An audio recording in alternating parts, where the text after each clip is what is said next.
Hey folks, today I've got your complete in-depth review and 11 new things to know about the new Vivosmart 5 from Garmin. Now this video is divided up into 5 major chunks. The first piece is all of the newness. The second piece, I'm going to go hands-on with the band, show you how it works. The third piece, I'm going to talk about the platform and the app. Then from there, I'm going to talk about accuracy of heart rate and GPS, which is kind of interesting. And then finally, I'm going to do a quick comparison to the Fitbit Charge 5 because that's at the same price point. Speaking of which, the price for this is $149 US. It is available immediately and there's no subscription costs or anything like that. Though again, stay tuned to later in the review because I'm going to kind of talk about what that means in terms of Garmin and their competitors. So let's dive right into the newness. The first one is that it is bigger. Now, if you look at the Vivosmart 4 right over here, this is the Vivosmart 5 on the right-hand side. You can see it's substantially bigger, both in terms of the band itself, the width of the band. The actual depth of the band isn't that much bigger. It's a little bit thicker, but not too bad. And then, of course, with that gets the larger display as well. So Garmin claims it's a 66% larger display. And if I have one that's actually charged up over here, you can see side by side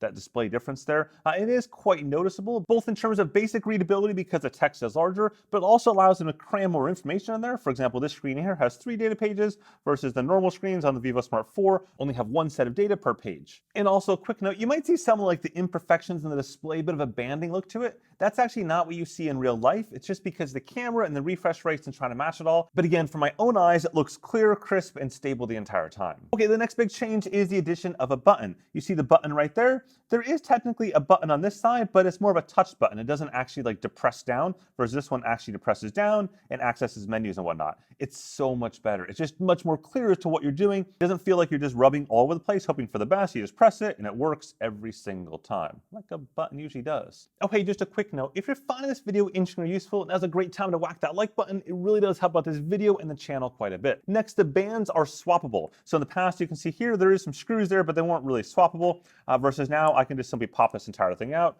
and put it on a new band if I wanted to buy different accessory bands from Garmin or eventually probably other third-party companies as well. Following that, they've added a sleep score. So you can now see your sleep score when you wake up each morning as well as later on the day. You just simply swipe on down so you get to sleep. You see it right there, sleep, and in just a second it will change to show my sleep. So 6.1 hours of sleep last night. I can tap that. I can see I had a sleep score of 80, which it considers is good. And I can tap again on that and see I had 7 minutes of awake time, my light time, deep time, and REM time. Now, as usual, I would take these sort of estimates as just more like guesstimates. I don't put a whole lot of accuracy or faith in most of the sleep staging algorithms from pretty much any company out there. Now, with that new sleep score, there's also a new morning wake up, or good morning sort of routine, if you will. So when you first wake up, like in the first minute or so, it'll pop a little sunshine down from the top, like you see right here from this morning. And that will show you not only your sleep score from last night, your sleep information, but also your upcoming calendar information, as well as your step goals. You can actually tweak what it shows you each morning if you just dive into the settings right there and then go on down to that little sunshine icon, the morning report, and you can see the status, yes or no, and then the options, weather, sleep, step goal, calendar, and that's it. Next, there are 5 new activity profiles or sport profiles, if you will, that you can add to the Vivosmart 5. They are breathwork, HIIT, Pilates, treadmill, and indoor rowing. You can configure these activity profiles on the Garmin Connect app. You can see up to 10 at a time, and that pushes them down to the watch and has them available for you once you press the button and tap on the activity screen. Next, Garmin has added respiration rate, also known as breathing rate, to the Vivosmart 5. You can go down in the widgets, just swiping on down so you get to the page with your sleep, pulse, and respiration rate. We'll see if it'll pick it up. There we go, 14 for me right now. I can go ahead and tap on that though. And if I tap on the bottom there, I can see my average 7-day awake time and then swipe over and do some breathing exercises as well. Next is the addition of the safety and instant detection feature. So if I go into the settings menu right here, tap, tap, there we go. And then swipe on down into safety, you'll see safety and tracking. And there's kind of 2 categories. It's actually 3 categories.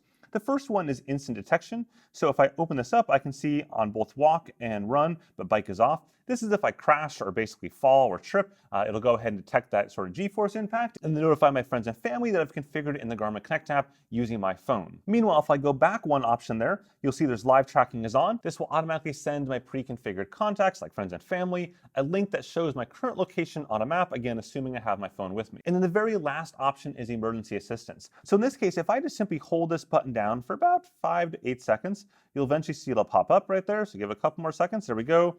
And now I've got a 10-second countdown. So this is kind of a silent emergency assistance behind the scenes. I'm gonna go and cancel this out though before I get in trouble. Cancel this, yep, there we go. And this will notify that same set of friends and family, but tell them I'm in trouble, and it gives them again a tracking link to exactly where I am until I've manually stopped that. Finally, 3 more new features here. We've got the ability to broadcast your heart rate using Bluetooth Smart. So if I go into heart rate and I go down to broadcast, this will go ahead and broadcast on Amp Plus as well as Bluetooth Smart. So this means you can pair it up to like a Peloton bike or even a Peloton app. Really any app out there will support one of those 2 standards, allowing you to take the heart rate that's measured by the optical heart rate sensor on the back here and transmit it to any app that you want. Speaking of the back, by the way, you'll notice the charging port has changed to the standard Garmin charging port. In the past, they had this funky cable right there, but now they've got just kind of the standard wearable Garmin charging cable that's used on almost every other wearable from the company. And then last but not least, here's a new feature that's an unfeature. They removed something, which is notable. They removed stair tracking. So they removed the barometric altimeter inside of this that's used for tracking flights of stairs. So you're no longer going to get that like you would have had in the Vivosmart 4 in the past. With that, let me just show you a quick basic walkthrough of the user interface.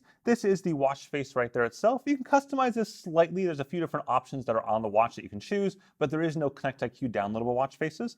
You'll notice it automatically goes away because this is not an always on display. So after a short timeout period, the display shuts off. You can go ahead and raise your wrist again to see the display, but as soon as you put your wrist down, it's going to turn off the display. I can press the button or just raise my wrist. In this case, I'm then going to swipe down. It is a touchscreen display, so you can see as I swipe down, I get my first set of health information, steps, intensity, minutes, and calories. I can tap into these, like the steps one right there, and I can swipe through and get my goal steps as well as my calories for the day. And if I tap this again, I can see the last 7 days worth of step activity. I can always go back by pressing the button right there to get back, so back to the widgets, and then swipe on down. You'll see my current heart rate, my stress level, my body battery. Again, the same as before, so I can tap on this. I can tap it again to see kind of the chart of the last few hours. See, this is sleeping earlier on, and then kind of woke up, and now off to my day. Backing out again, going down to these. You also have your sleep information like I showed earlier. Your pulse ox is your blood oxygenation level. I don't find this super accurate on this device. I find it more accurate on other Garmin's other devices, likely because of the smaller sensor package right here, just not having as much room to work with. And then now below that, you see the respiration rate like I showed earlier as well. And then swiping below that, you've got the weather. Again, I can tap into all these and get more information. That's the hourly, and here's the daily. Going back again. And all these are different widgets that you can configure on the Garmin Connect to Mobile app to show or not show. And you'll see some of these are full page ones and some of these are kind of partial combined ones. I can swipe from the right-hand side to access the Find My Phone feature. So if I can't find my phone, as long as it's somewhere within Bluetooth range, I can tap this. It'll make a bunch of hideous sounds, and then I can go and find my phone. I can also turn on and off notifications by this bottom option right there. The Vivosmart 5 will show smartphone notifications. You can see that right here from my friend Des of DesFit. Now, when it comes to tracking a sport activity, you're going to press this button right there. You'll see the activities option. And these are the activity profiles that you've selected in the Garmin Connect mobile app. So I can swipe through these. I've got run, other, cardio, strength, breath work, bike, walk, and back to run again configured. Once I tap one of these, it'll go ahead and use my phone's GPS because there is no GPS built into this, so it depends on your phone's GPS for that. And you can see it's connected there. I can tap the settings icon though. I can turn on or off auto lap, and I can turn on or off phone GPS. So it just depends on the particular workout that you want and where you're doing it. Going on back here, if I press this start button, it'll go and show me basically 3 metrics. The top I can configure to whatever I want. The middle I cannot. That's only going to be the timer in all the sport modes. And the bottom I can also configure. If I tap this itself, oh, there's a live tracking started up there. So that's because the live tracking is now built into this. I have it automatically configured to automatically notify my friends and family. I can tap this though, swipe through it. You can see this is a heart rate gauge page. So you can see my current heart rate and my zones on the top as well. Here's a little video snippet of what it looks like in a workout itself. So you can see kind of the different zones that are shown there. Then I've got the time screen as well as the battery. And then now I'm back to the main data page as well. Now, in terms of visibility here, this is near impossible to take videos of outside in the bright sun. Not near impossible, it is 100% impossible. So almost all my imagery of this has to be from indoors. And in terms of what my eyes see outdoors, I can see this big number no problem at all. But once I'm in the sun, these 2 smaller numbers are almost impossible to see outside in the sun. It's really too bad. I wish they were bigger, brighter, bolder, or something at all, because you can really only make out this middle number, which is always going to be just the timer. And that's kind of a bummer. Now, once you're done with your workout, you just go ahead and hold this down for a second, and it'll stop the workout here. And then once you save it, you'll see some of the kind of top line summary information on the watch itself. But after that, you'll see all the more detailed information on Garmin Connect or Garmin Connect Mobile using your phone. And I'd say this is probably one of the biggest strengths of Garmin, and this information you see right now is virtually the same information you would get on a high-end Garmin watch like a Fenix or a Forerunner. Sure, those have additional stats around training load or run dynamics, but the core fitness information about where you ran or where you biked is identical here. It even shows you your altitude information, your elevation information on the app as well as the site that you won't see on the device itself. The other sport thing this tracks is your VO2 max and fitness age. So if I press this button right there and then go on down to the little heart rate icon, you can see my VO2 max option. You can see it shows the superior, and I go back right there and I go down to my fitness age and see the fitness age, so 31.5 years, so it's being pretty friendly right now. And that's based on a combination of my VO2 max score that I mentioned a moment ago, my resting heart rate, my intensity minutes, and my weight, more specifically, my BMI. And then finally, in terms of battery, this claims 7 days of battery life, and that seems about right-ish. In my case, I'm doing a lot more activities, including longer ones, like a 3.5-hour ride the other day, so it's going to be a little bit lower than average, but that seems to be trending in the general ballpark of where it should be. So let me just show you really quick what the app looks like in terms of how you're going to use it. This is the main dashboard page. Now, at this point in the morning, I haven't yet done a workout, but normally if I had, you'll see it sort of like this over there, which shows me my workout at the top. And you can see my heart rate there. Because of the fact that I just took it off my wrist, my heart rate's not going to show live anymore. If I leave it right there for a second, it will show that heart rate live. I can tap into the heart rate though to see my heart rate for the day. I can look at yesterday's heart rate. This gap there is when I was charging it, but you can see a normal day right here. There's my workout in the middle, and then it shows my workouts at the bottom. I can tap into one of these, like this one right there, this 7-kilometer run, and I can go ahead and swipe down, and I can see all the information about that workout, including a map. I can go into here and see plenty of pace, speed, timing, heart rate, all the kind of information that you would expect from pretty much any Garmin watch. If I go on back here to the main page, I can see more information that's kind of general day-to-day and stuff. So I've got my body battery, my stress, intensity minutes. All these I can track over time. So here's my sleep, for example, and I can see here's last night's sleep. And then I can go into and see the 7-day sleep if I wanted to. And I can go in chunks of 7 days from there. So I can go back further, say the next 7 days and so on. So if I go back here and go to more, and I go to health stats, you'll see all these stats are there. So whether it's your sleep scores or your pulse ox, respiration rate, I can see how this trends over time. So I can see there's my 7-day trends, my 4-week trends, and it's really easy to go back and look at this. Note that on this watch, the health snapshot is not available, so it's something from one of my other watches. I can also tap the calendar at the bottom to see all of my workouts. Some of these are automatically generated workouts. So if I tap this open right there, I'll see which ones are automatic. Like this cycling one at the top is me cycling here to the office this morning. You see my sleep, which isn't a workout, just an activity that occurred, my sleep score, my heart rate, body battery, stress, etc. And if I look at this automatically generated workout, you'll see the start time, 8:35, and it took 13 minutes of cycling. So now let's take a quick look at the optical heart rate accuracy of the Vivosmart 5 compared to the Charge 5 as well as a chest strap. So if we look at this first set here, an indoor bike trainer workout, no problems at all. Actually spot on with the chest strap and definitely a little bit better than the Charge 5 was. Here's a harder, more intense interval workout and exactly the same thing again. It is spot on throughout all these intervals, no issues at all. The Charge 5 though had a couple snags here and there. And then this run, this is a relatively easy run. And again, it's spot on with the chest strap. No surprises there at all. You see that green, a little bit of Charge 5, some problems. And again, finally one last interval kind of workout I did running. And it's again, spot on, which is I guess the theme. It's always spot on, except for cycling. And here you can see it's not so much spot on, but it's also kind of the norm for wrist-based optical heart rate sensors. And in terms of GPS accuracy, it's going to use your phone's GPS for all its stuff.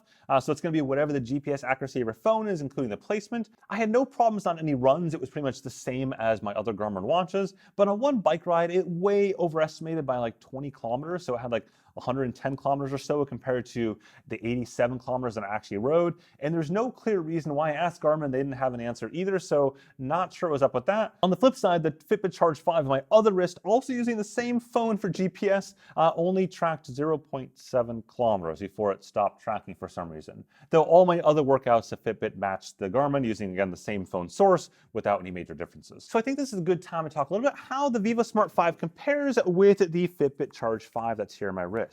Now, these are both officially priced at $149 these days, but in reality, that's not the case. If I look at the pricing for the Fitbit Charge 5, it's been at $129 US dollars for almost 70% of the time since launch, including today. It's back at $129. It's been that way for a while, which means that you're really comparing a $149 watch to a $129 watch. And as you can see by looking at them, they're in entirely different ballparks.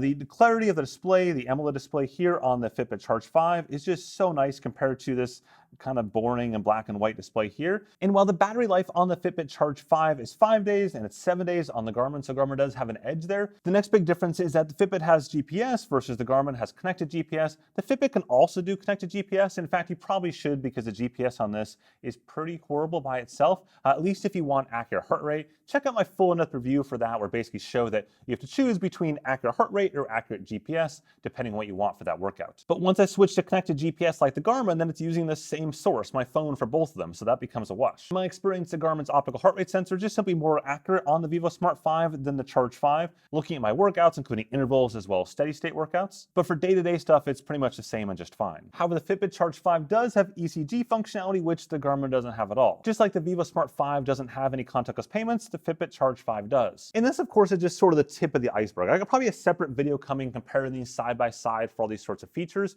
But for me, it's just really hard to understand how this is priced at $149 when this is effectively $129 for what is far better. Even if this was also priced at $129, it'd still lose. Like, this is at most a $99 band, and realistically, it's a 2018, 2019 kind of band in terms of its features and capabilities. And I just feel like in the grand scheme of things, Garmin sort of looked at this when, yeah, that'll do, and called it done. Anyways, hopefully you found this video interesting and useful. If so, go ahead and like that like button at the bottom there, or hit subscribe for plenty more sports technology goodness. Have a good one.